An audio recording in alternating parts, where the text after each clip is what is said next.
जय हिंद दोस्तों, स्वागत है आप सभी का आज की एक नई वीडियो में। दोस्तों, आज की इस वीडियो में आप सभी के सामने क्लास 10th हिंदी काव्य का वन पथ पर चैप्टर की लिखित व्याख्या लेकर के आ चुका हूं। ठीक है, इससे पीछे के मैंने सारे चैप्टर कंप्लीट करवा दिए हैं। यदि अभी तक आप उन वीडियोज को नहीं देखे हैं तो आप हमारे चैनल पे जा सकते हैं और उन वीडियोज को देख सकते हैं। तो चलिए हम लोग आज की इस वीडियो की बिना देरी के शुरुआत करते हैं और वन पथ पर चैप्टर के एक एक पद्यांश को हम समझ लेते हैं। देखिए, मैं आपको लिखित व्याख्या करवाने वाला हूं। तो लिखित व्याख्या का क्या मतलब होता है कि सबसे पहले मैं आपको पद्यांश की व्याख्या समझाऊंगा, उसके बाद उसकी व्याख्या लिखने कैसे है, यानी संदर्भ कैसे लिखना है, प्रसंग कैसे लिखना है, व्याख्या कैसे लिखनी है, एक एक चीज आपको डिटेल में बताने वाला हूं। बस आप सभी लोग वीडियो में अंतिम तक ध्यान से जुड़े रहें। तो चलिए हम लोग बिना देरी के हुए वीडियो की शुरुआत करते हैं और आज के इस चैप्टर को बहुत ही अच्छे से समझ लेते हैं। तो हमारे सामने पहला पद्यांश है दोस्तों। पुरते निकसी रघुबीर बधु धरि धीर दये मग में डग द्वय झलकी भरी भाल कनी जल की पुट सूखी गए मधुराधर वय फिर बुझती हैं चलनो अब केतिक पर्ण कुटी करी हों कित हुए तिय की लखिया तुर तापिय की अखियां अति चारु चली जल च्वय। अब एक एक शब्द को मैं आप सभी को बताऊंगा। देखिए, पुरते पुरते मतलब श्रृंग वेगपुर से। कहां से? पुरते मतलब श्रृंग वेगपुर से। तो पुर जब शब्द है ये किसके लिए लगा है? तो श्रृंग वेगपुर के लिए लगा है। ठीक है, श्रृंग वेगपुर एक जगह की नाम है, आप सभी लोग जानते होंगे। जो लोग नहीं जानते हो जानकारी इकट्ठा कर लीजिए। तो पुरते मतलब श्रृंग वेगपुर से। ठीक है, श्रृंग वेगपुर से। निकसी मतलब निकल करके। रघुबीर बधु मतलब भगवान श्री राम की पत्नी यानी सीता जी। ठीक है, तो पुरते मतलब श्रृंग वेगपुर से, निकसी माने निकल करके, रघुबीर बधु मतलब सीता जी। ठीक है, धरी माने धरे थे या रखे थे, धीर मतलब धैर्य पूर्वक। ठीक है, दय मतलब रखे थे। ठीक है, मग माने रास्ते में, डग द्वय मतलब दो कदम ही। कहने का मतलब कि श्रृंग वेगपुर से आगे चलकर सीता जी जो हैं वो रास्ते में दो कदम ही चली थी। दो कदम चलने का मतलब है कि बहुत ही कम दूरी यानी थोड़ी दूरी चली थी। ठीक है, श्रृंगवेगपुर से आगे निकले और सीता जी जो हैं वो रास्ते में केवल दो चार कदम ही चली थी। ठीक है, तो हुआ क्या? दो चार कदम ही चली थी कि झलकी भरी भाल कनी जल की। कि झलकी मतलब झलकने लगी। क्या झलकने लगी? कनी माने बूंदे, जल की मतलब पानी की। पानी की बूंदे जो है झलकने लगी। भरी भाल मतलब भरी माने पूरे, भरपूर। भाल माने मस्तक पर। ठीक है, कि उनके पूरे मस्तक पर पसीने की बूंदे जो है वो दिखाई देने लगी। यानी श्रृंग वेगपुर से वो थोड़ा ही आगे निकले थे कि सीता जी जो हैं उनके मस्तक पर पसीने की बूंदे जो है वो दिखाई देने लगी। ठीक है, और पुट सूख ही गए मधुराधर वय। और सूख ही गए मतलब सूख गए, मधुराधर मतलब मधुर होंठ। ठीक है, वय मतलब वे दोनों। ठीक है, पुट माने कमल के जैसे दिखने वाले, है ना। यानी कि जो उनके दोनों होंठ हैं वो क्या हो गए? सूख गए, है ना। आई बात समझ में? फिर बूझती हैं चलनो अब केतिक। फिर वो बूझती हैं मतलब पूछती हैं। किससे पूछती हैं? भगवान श्री राम से पूछती हैं। फिर वो पूछती हैं कि चलनो अब केतिक, चलना है अब माने अब, केतिक माने कितना, यानी अभी कितना दूर हमें जाना है। अब देखिए, वो वन जा रहे हैं, जंगल जा रहे हैं और वन पथ पर का ही यहाँ पर वर्णन है, जंगल में जाने का ही वर्णन है। तो सीता जी कहती हैं कि चलनो अब केतिक, अभी हमें कितना दूर चलना है। ठीक है, और पर्ण कुटी करिहों की तो है। और पर्ण कुटी मतलब पत्तों की कुटिया। पर्ण कुटी मतलब पत्तों की कुटिया। करी करिहों की तो है मतलब बनाएंगे हम लोग, की तो है मतलब किधर, यानी पत्तों की कुटिया हम लोग कहाँ पर बनाएंगे और उसमें रहेंगे। ठीक है, तिय की लखी आतुरता पिय की अखियां अतिचारी चारु चली जल चुए। ठीक है, तो तिय माने पत्नी की, लख माने देख करके, आतुरता माने व्याकुलता को, है ना, यानी पत्नी यानी सीता जी की व्याकुलता को देख करके। प्रिय यानी भगवान श्री राम की। ठीक है, प्रिय माने भगवान श्री राम की। अखियां माने आंखें जो है। ठीक है, अति माने अत्यधिक, चारु माने सुंदर आंखें जो है। ठीक है, उनकी सुंदर आंखें जो है क्या करने लगी? चली जल चुय। चली जल चुय मतलब पानी चुआने लगी। चुय मतलब चुआना या गिराना। ठीक है, तो चुय का मतलब क्या है? पानी गिराना। यानी कि कहने का मतलब कि भगवान श्री राम के नेत्रों से पानी गिरने लगा, यानी आंसू गिरने लगा। मैं फिर से एक बार बताऊंगा कि श्रृंगवेगपुर से निकल करके सीता जी जो है वो दो चार कदम ही आगे रखी थी रास्ते में कदम जो है रखी थी कि उनके मस्तक पर पसीने की बूंदें झलकने लगी और उनके मधुर होंठ जो है वो सूख गए। ठीक है, फिर वो बूझती हैं कि यानी पूछती हैं कि अभी हमें कितना दूर चलना है और हम कहाँ पर पत्तों की कुटिया बना करके रहेंगे। ठीक है, पिय की लखी आतुरता, पिय की यानी पत्नी की व्याकुलता को देख करके पिय यानी प्रियतम यानी भगवान श्री राम की आंखें जो है वो अत्यंत जो है पसीने की या आंसू की बूंदे जो है वो टपकाने लगे। ठीक है, अब हम लोग यहाँ पर सबसे पहले एक तरफ लिखेंगे पुरते निकसी, दूसरी तरफ जल च्वाय। ठीक है, अब संदर्भ हमसे पूछा जाएगा तो हम लोग लिखेंगे कि प्रस्तुत पद्यांश हमारी पाठ्य पुस्तक हिंदी के काव्य खंड में संकलित वन पथ पर शीर्षक से अवतरित है, जिसके रचयिता गोस्वामी तुलसीदास जी हैं। प्रसंग में हम लोग लिखेंगे कि प्रस्तुत पद्यांश में सीता जी की कोमलता का वर्णन किया गया है। व्याख्या में हम लोग लिखेंगे कि श्रृंगवेगपुर, श्रृंगवेगपुर ऐसे भी लिखा जाता है तो आप ऐसे भी लिख सकते हैं। श्रृंगवेगपुर से निकल करके सीता जी ने लगभग 2-4 कदम ही आगे बढ़ी थी। सीता जी ने नहीं लगाएंगे, ठीक है, सीता जी लगभग 2-4 कदम ही आगे बढ़ी थी कि उनके मस्तक पर जल की बूंदें झलकने लगी। ठीक है, और उनके मधुर होंठ जो है वो सूख गए। तभी वे राम जी से पूछती हैं कि अभी हमें कितना दूर चलना पड़ेगा तथा कहाँ पर हम पत्तों की कुटिया बनाएंगे। ठीक है, पत्नी की व्याकुलता को देखकर भगवान राम के नेत्रों से आंसू निकल आए। इतना हम लोग लिखेंगे। अगला पद्यांश है दोस्तों हमारे सामने।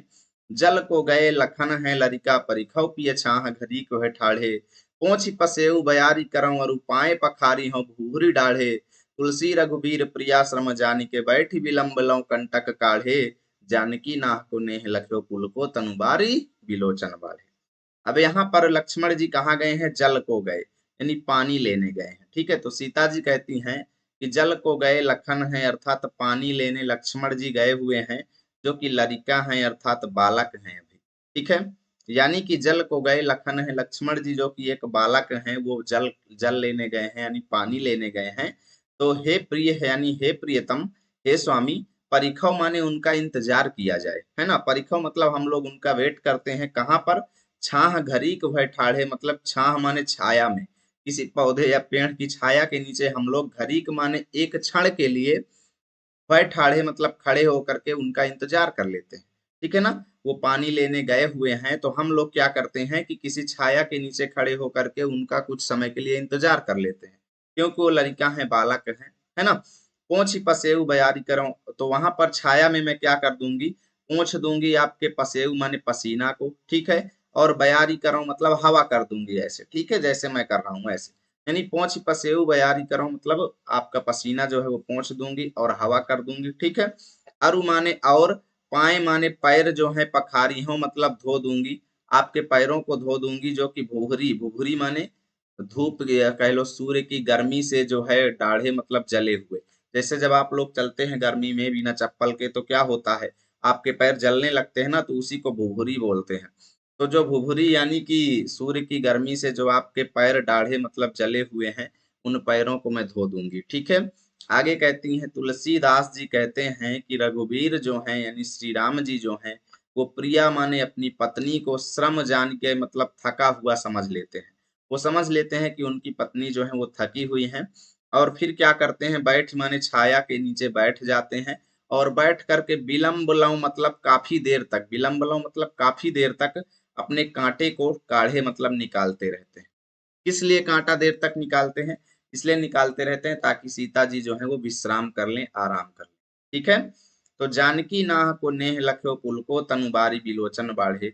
तो जानकी जी जो है वो सीता जी जो है, सीता माता जो है, वो नाह माने अपने पति को माने के, है ना, अपने पति के नेह माने प्रेम को, लख्यो माने समझ जाती हैं तुरंत।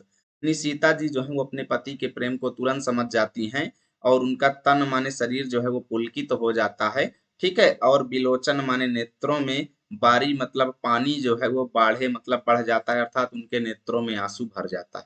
ठीक है, इतना हम लोग लिखेंगे। एक तरफ लिखेंगे जल को गए, दूसरी तरफ लिखेंगे बिलोचन बाढ़े। संदर्भ पूछेगा तो पूर्वत का मतलब है कि जैसा पहले वाले पद्यांश में लिखे हो सेम वही यहाँ पर लिख लेना है। प्रसंग भी सेम वही वाला है, यहाँ पर लिख लेना। व्याख्या में हम लोग लिखेंगे कि सीता जी भगवान राम से कहती हैं कि लक्ष्मण जी जल लेने गए हैं, तब तक किसी वृक्ष के नीचे हम क्या करते हैं, उनका इंतजार करते हैं, वहां पर आपका पसीना पोंछ दूंगी। ठीक है, वहां पर आपका पसीना पोंछ दूंगी और गर्मी से जले हुए पैरों को धो दूंगी।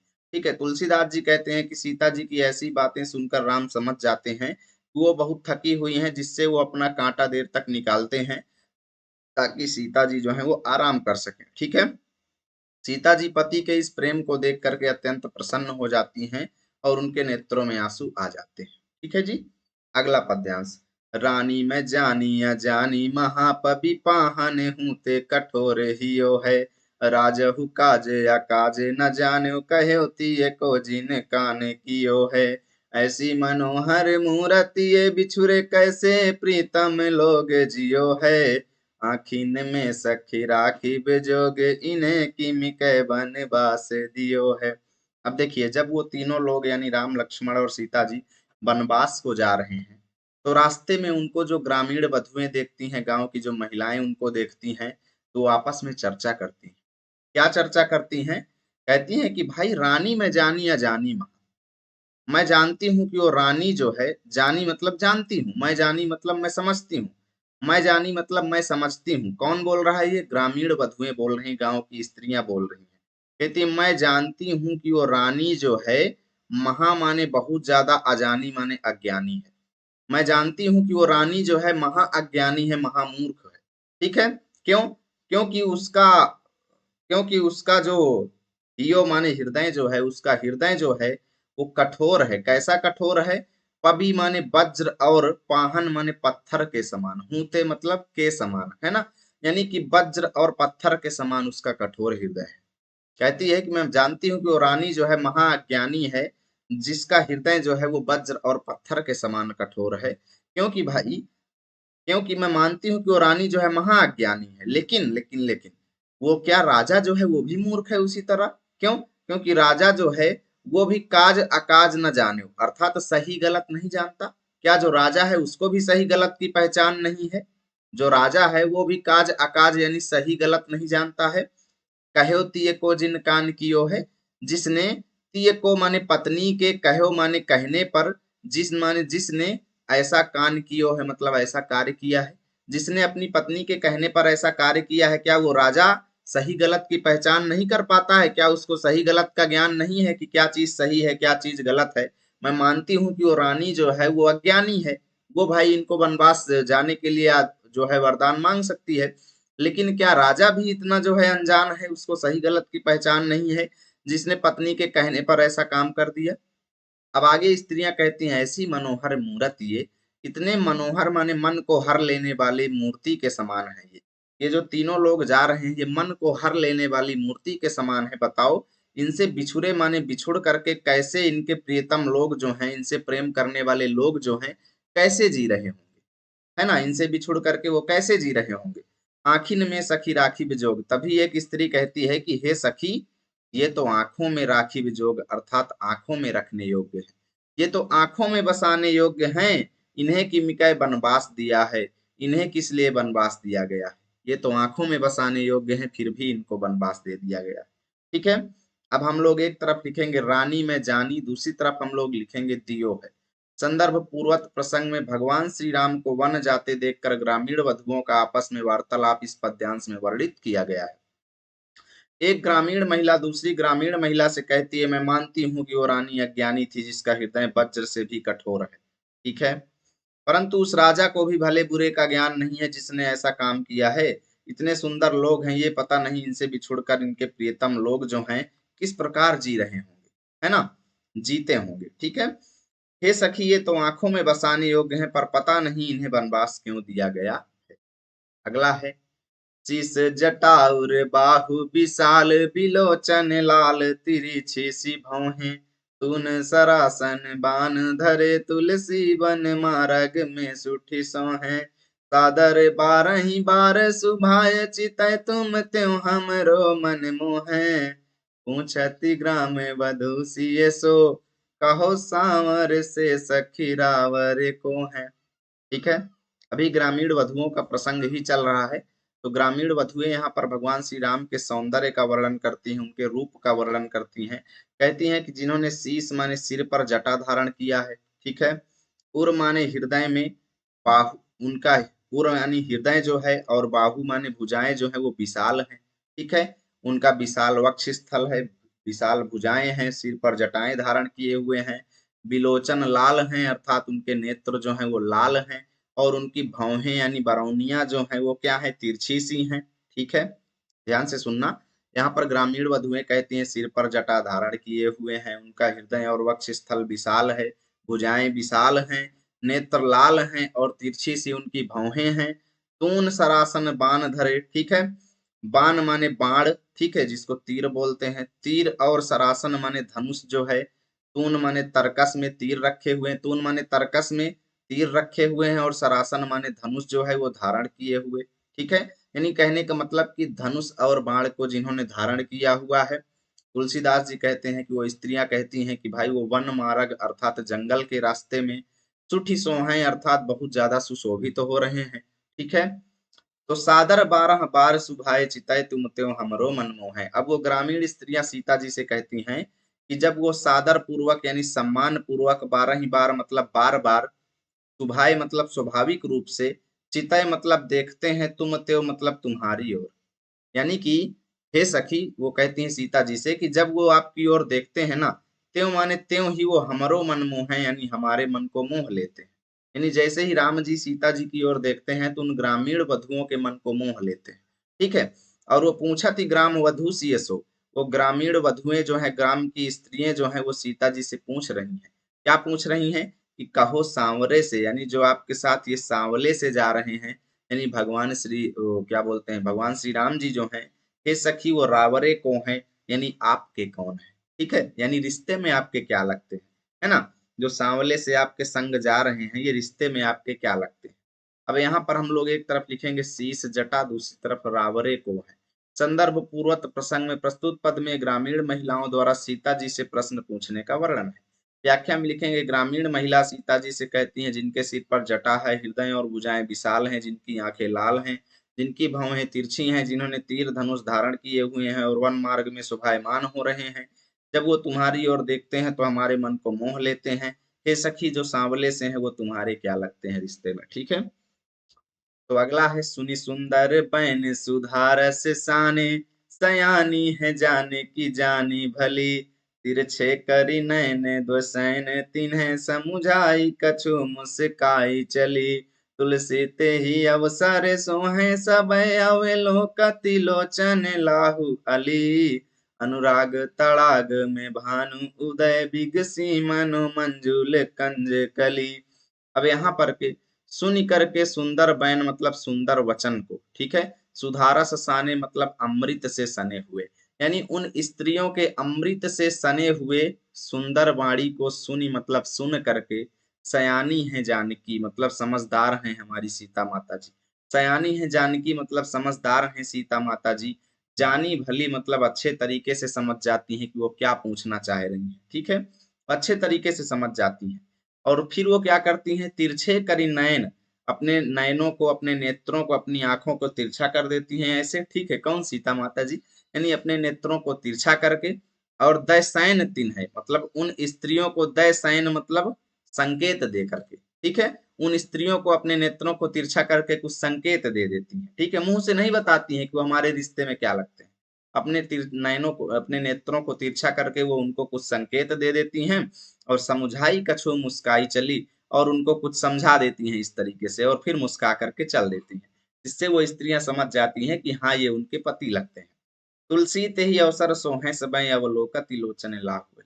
तो तुलसीदास जी कहते हैं, तुलसीदास जी कहते हैं कि ते ही अवसर सोहे सबई, कि उस समय वो स्त्रियां इस तरीके से सुशोभित हो रही थी, उस समय वो स्त्रियां जो है इस तरीके से सुशोभित हो रही थी, जैसे अवलोकति लोचन लाहु अली, अवलोकति लोचन लाहु अली, और देख रही थी उन, जो है कौन देख रही थी, वो ग्रामीण स्त्रियां जो है अवलोकति माने देख रही थी, अपने लोचन माने नेत्रों के द्वारा, लाहु अली मतलब भंवरों की पंक्ति की तरह, जैसे भंवरे की पंक्तियां जो होती हैं उसी तरीके से उन स्त्रियों के नेत्र जो है वो सीता माता के ऊपर डटे हुए थे। ठीक है, तो उस दृश्य को देख करके तुलसीदास जी कहते हैं कि अनुराग तड़ाग में भानु उदय, उस दृश्य को देख करके ऐसा लग रहा था जैसे अनुराग माने प्रेम रूपी, तड़ाग माने तालाब में, जैसे प्रेम रूपी तालाब में भानु मतलब श्री राम रूपी सूर्य जो है वो उदय माने उदित हो गया है, जैसे प्रेम रूपी तालाब में भगवान श्री राम रूपी सूर्य के उदित होते ही मानो मानो विकसी माने विकसित हो गई हैं, मंजुल माने सुंदर, कंजकली मतलब कमल की कलियां। ठीक है, यानी कि जो है उस समय ऐसा लग रहा था जैसे प्रेम रूपी तालाब में, ठीक है, अनुराग तड़ाग मतलब प्रेम रूपी तालाब में भगवान श्री राम रूपी सूर्य के उदित होने से विकसी मनो मंजुल कंजकली यानी सुंदर कमल की पंखुड़ियां जो है वो विकसित हो गई हो, खिल गई हो। अगर थोड़ा सा इसमें दिक्कत है तो टेंशन मत लेना, अभी हम व्याख्या लिख करके बताएंगे। सुनी सुंदर एक तरफ, कंजकली दूसरी तरफ। संदर्भ पूर्वत प्रसंग में प्रस्तुत पद्यांश में सीता जी द्वारा ग्रामीण महिलाओं के प्रश्नों का उत्तर देने का वर्णन है। ग्रामीण महिलाओं की बातें सुनकर सीता जी भली भांति समझ जाती हैं और फिर उन महिलाओं को सांकेतिक रूप में समझा देती हैं कि भगवान राम उनके पति हैं। ठीक है, तुलसीदास जी कहते हैं कि सीता जी के संकेत को समझकर सभी सखियां राम के सौंदर्य को देख करके अपने नेत्रों का लाभ जो है वो प्राप्त करने लगती हैं। ठीक है, तब ऐसा प्रतीत हो रहा था मानो प्रेम के सरोवर में राम रूपी सूर्य के उदित होते ही महिलाओं के नेत्र रूपी कमल की सुंदर कलियां जो है वो खिल गई हो। ऐसे व्याख्या आपको लिखना है। यहाँ से चैप्टर खत्म हुआ दोस्तों। उम्मीद करता हूँ वीडियो आपको अच्छी लगी होगी। तो अच्छी लगी है तो अगला काम आपको क्या करना है मुझे बताना नहीं पड़ेगा। ठीक है, मिलूंगा आप सभी के साथ अगली वीडियो में अगले चैप्टर को लेकर। तब तक के लिए जय हिंद, जय भारत।